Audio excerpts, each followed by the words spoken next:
शीला दीदी का एक बड़ा ही फेमस डायलॉग है कि बने रहो पगला, काम करेगा अगला, और बने रहो लुल, पैसे कमाओ फुल। बोल के बताइए। तो वही क्या करना पड़ता है, नजर हटी कि दुर्घटना घटी। अगर हम इधर देखे तो उधर लेके भाग गए, नजर हट गई तो दुर्घटना घट गई। अरे हाँ, सब लोग को सुनना पड़ता है। तो बने रहो पगला, काम करो अगला। अगर सबसे लड़ेंगे भिड़ेंगे तो लड़ते ही रहो, तो सुनते भी रहो, काम भी करते रहो। बने रहो लुल्ल, पैसा कमाओ फुल। तो क्या करें, हाँ यही करना पड़ता है। नमस्कार। अभी बज रहे हैं रात के 11 और बहन जी है दारू के ठेके पर। आप सोच रहे होंगे कि रात के 11 बजे बहन जी दारू के ठेके पर क्या कर रही है। तो मैं आज आपको एक महिला सशक्तिकरण के एक ऐसे जीवंत उदाहरण से मिलाना चाहूंगी जिनसे जब मैं खुद पहली बार मिली तो सबसे पहले मेरे दिमाग में ख्याल आया चंद्रिका दीक्षित, आपकी बड़ा पागल, जिसने कहा था कि मैं अपना बच्चा पालने के लिए किसी के भी साथ सो सकती हूँ। वीडियो शुरू करने से पहले मैं आपको बताना चाहूंगी कि चंद्रिका दीक्षित बड़ा पाव गर्ल के सिर्फ एक ही औलाद है, वो भी है बेटा। और ना तो वो तलाकशुदा है और ना ही विधवा है। अब मैं जिस महिला से आपको मिलाना चाह रही हूँ, मैं आपको दिखाना चाहती हूँ कि एक भारतीय महिला कैसे संस्कार और संस्कृति को ओढ़कर जीवन में अकेले संघर्ष करती है और सम्मान का जीवन जीती है। मैंने इनकी कहानी सुनी और मुझे लगा कि इनकी कहानी घर घर तक पहुंचनी चाहिए। आ जाइए। ये है हमारी प्यारी सुधा दीदी। वीडियो में आगे बढ़ने से पहले मैं आपके एक सवाल का जवाब दे दूं कि जब ये ठेला दारू के ठेके में लगाती है तो बहन जी की उनसे मुलाकात कैसे हुई? कहीं बहन जी को भी शौक तो नहीं है? तो मैं आपको बताना चाहूंगी कि ठेके पर ठेला तो ये रात में लगाती है, दिन में ये बर्तन मांजने और झाड़ू पोछे का काम करती है। और ये मेरे घर पर भी झाड़ू पोछे का काम करती है। वहाँ मेरी इनसे पहली बार मुलाकात हुई, मैंने इनकी कहानी सुनी और मुझे लगा ये कहानी घर घर तक जानी चाहिए। लोगों को मालूम करना चाहिए, मालूम होना चाहिए, जो अपने जीवन से थक चुके हैं, हार चुके हैं, निराश है, उन्हें मालूम पड़ना चाहिए कि एक अकेली स्त्री पिछले 8 साल से कैसे संघर्ष कर रही है और अपने 3 बच्चों को अकेले पाल रही है। आपको जानकर हैरानी होगी कि इनके बच्चे इंग्लिश मीडियम में पढ़ते हैं और इनका पति पिछले मतलब लगभग 8 साल पहले इन्हें छोड़कर जा चुका है। तो कैमरामैन प्लीज आप आगे आए और दीदी से इनकी कहानी सुनिए। गो। क्या नाम है दीदी आपका? और कहाँ, रीवा के ही हो आप? नहीं, रीवा के नहीं है, धनबाद सीधी जिला। यहाँ किराए से रूम लेके रह रही हूँ।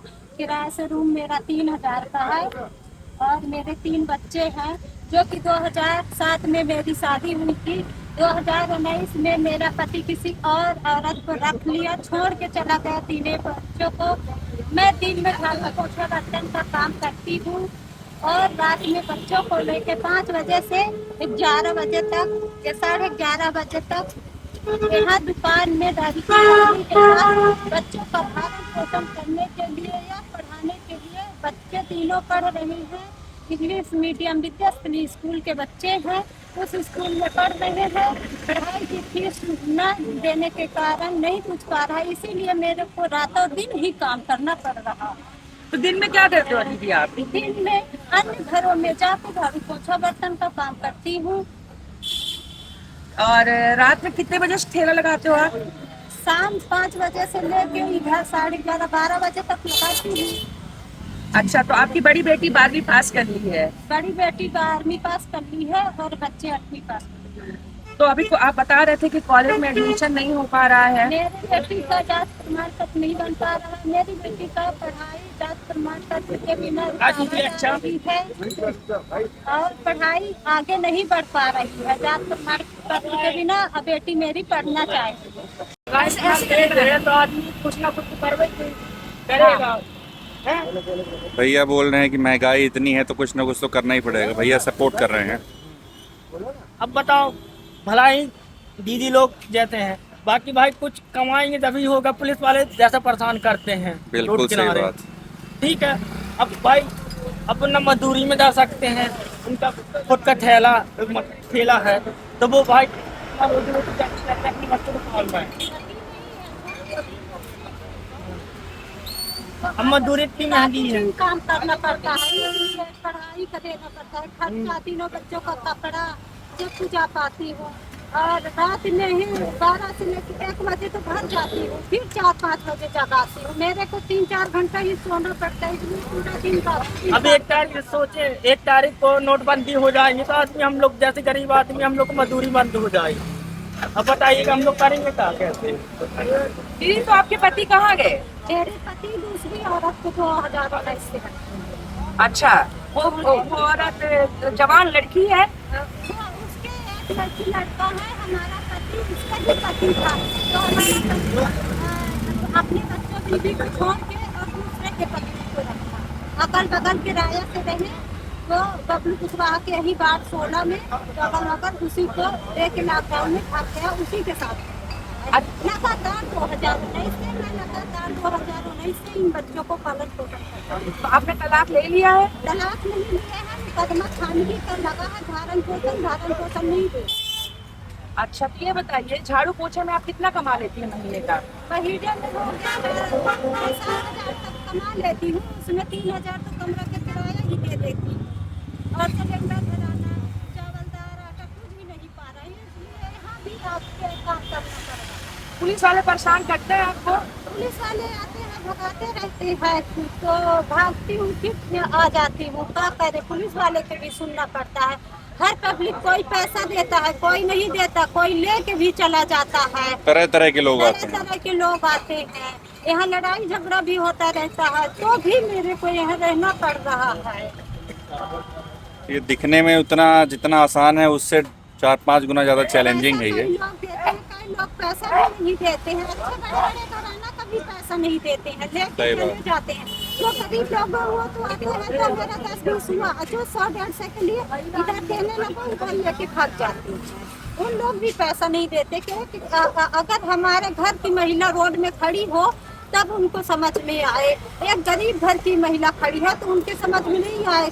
सबके बहन बेटी रोड में आए तो सभी कोई जाने कि हमारी भी बहन है, दर्द पहुँचे, तो सबके घर अंदर है, इसीलिए तो कोई समझ नहीं पा रहा है कि ये कैसे रोड में है। तो हम इसका पैसा दे के जाए, वो सब भाग करते निकल जाते हैं, कोई अपने तो देते नहीं, मेरा भी लेके भाग जाते हैं। बिल्कुल बिल्कुल। रीवा जिले के माननीय विधायक राजेंद्र शुक्ला जी को पहले तो सादर प्रणाम करना चाहूंगी और उनसे रिक्वेस्ट करना चाहूंगी कि ऐसी महिलाएं जो संघर्ष कर रही हैं जीवन यापन करने के लिए, जो अकेली हैं, जो अकेले अपने बच्चों की जिम्मेदारी उठा रही हैं, उनका भरण पोषण कर रही हैं, उनके लिए कुछ छूट हो।